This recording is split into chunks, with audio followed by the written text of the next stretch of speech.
Então, algumas aplicações da derivada são principalmente com relação ao formato da função, ao comportamento dela. Então, o crescimento e decrescimento serão dados pela primeira derivada. O sinal da primeira derivada. Extremos, máximos e mínimos também serão dados na verdade, pela primeira derivada, mas pela variação do sinal da primeira derivada. A concavidade, ela vai ser dada pelo sinal da segunda derivada, e com isso a gente pode até esboçar o gráfico, né? Caso for necessário.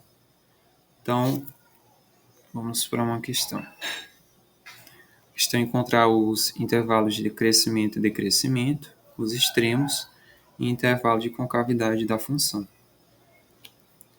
Então, aqui nós temos f de x igual a x ao cubo menos 3x ao quadrado mais 1.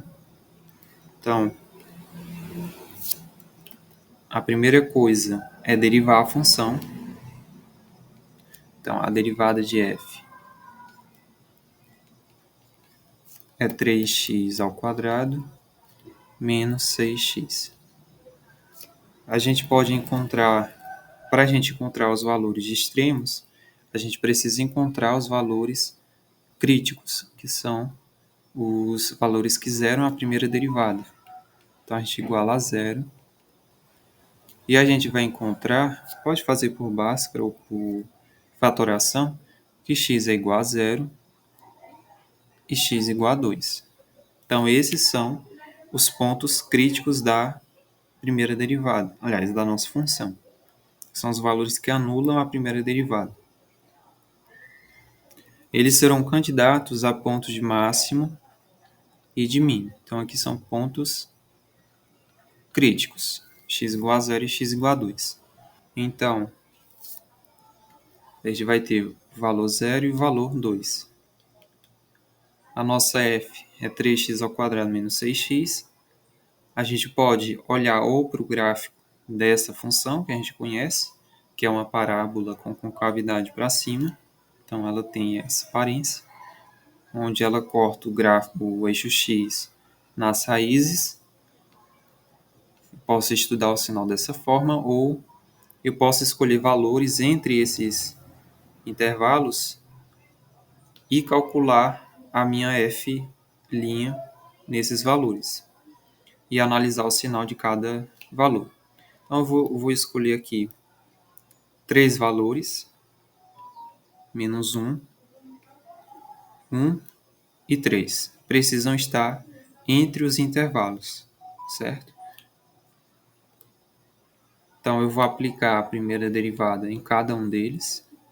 Derivada de menos 1 vai ser 3 vezes menos 1 ao quadrado, menos 6 vezes menos 1, que vai dar 9.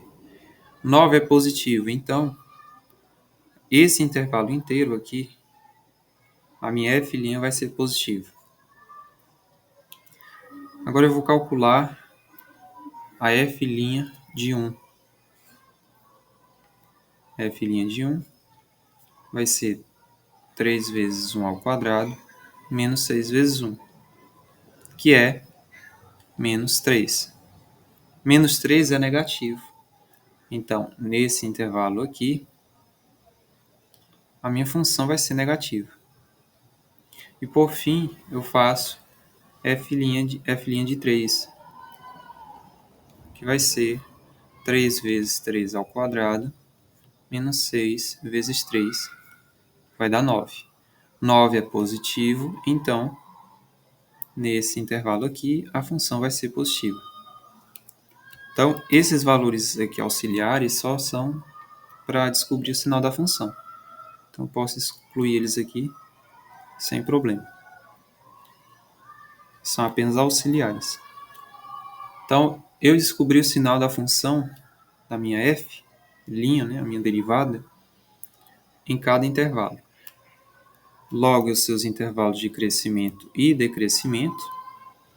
E também eu vou saber os extremos, né? Então, ela vai ser crescente, a f. A f de x vai ser crescente quando a primeira derivada for positiva, então a f é crescente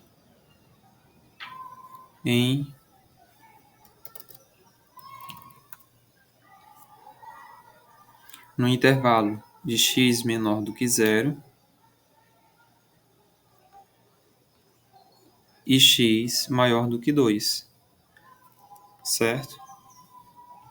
A f de x ela vai ser decrescente nesse intervalo do meio, né?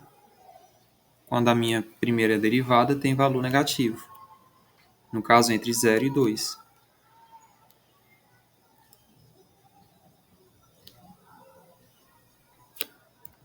No caso aqui eu poderia escrever para, né?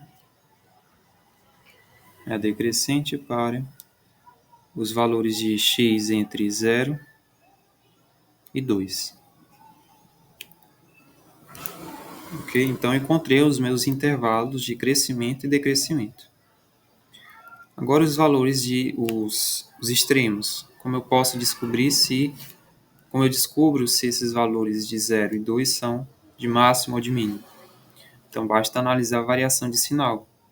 Nesse caso, ao redor de 0 tem uma variação de mais para menos. Então, esse ponto 0 aqui vai ser de mínimo, ou melhor dizendo, de máximo. Ele vai ser um ponto de máximo que varia de mais para o menos. Foi o que eu coloquei bem aqui. Ele é máximo se a primeira derivada varia de mais para o menos. E vai ser de mínimo se varia de menos para mais, que no caso é 2. Então, 2 vai ser um ponto de mínimo, que varia de menos para mais. Então, nós encontramos os extremos, certo? Máximo e mínimo. E agora, o intervalo de concavidade, a gente precisa da segunda derivada. Então, para encontrar a segunda derivada, a gente deriva novamente a primeira. Então, aqui derivando a primeira, a gente vai obter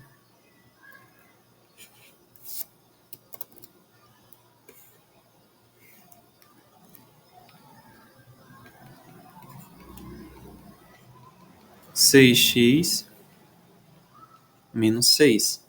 E eu tenho que estudar o sinal dessa segunda derivada para encontrar a concavidade. Então, ela vai ser côncava para cima quando a segunda derivada for maior do que zero. Então, 6x menos 6 maior do que zero. Então, 6x maior do que 6, x tem que ser maior do que 1. Então, a minha função f, ela é côncava para cima para x maior do que 1.